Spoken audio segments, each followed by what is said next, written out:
தேவனுடைய மனுஷனான நோவா ஏன் மதுபானம் குடித்தார் என்பது உங்களுக்கு தெரியுமா?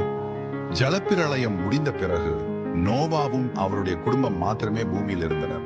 அப்போது முன்பு செய்வது போலவே திராட்சை செடிகளை நட்டு பயிரிட்டு வந்தார் நோவா. ஆனால் இப்பொழுது உலகத்தின் சீதோஷண நிலை மாறியுள்ளதை நோவா அறியாதிருந்தார். அப்படி என்ன மாற்றம் அப்போது நடந்தது என்று உங்களுக்கு தெரியுமா? ஜலப்பிரளயத்துக்கு முன்பு வரை உலகத்தில் மழை இல்லாது இருந்தது. மூடுபனி மாத்திரமே பூமியில் இருந்தது.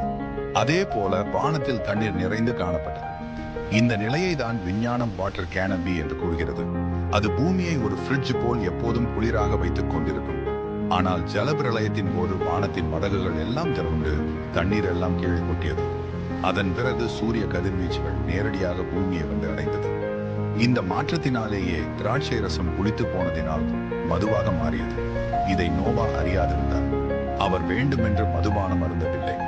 ஜலப்பிரளயத்துக்கு பின்பு பூமி வேறு நிலைக்கு மாறியுள்ளதை நோவா அறியாதிருந்தார். இதன் காரணமாகவே நோவா குடித்து வெறி கொண்ட சம்பவம் நடைபெற்றது.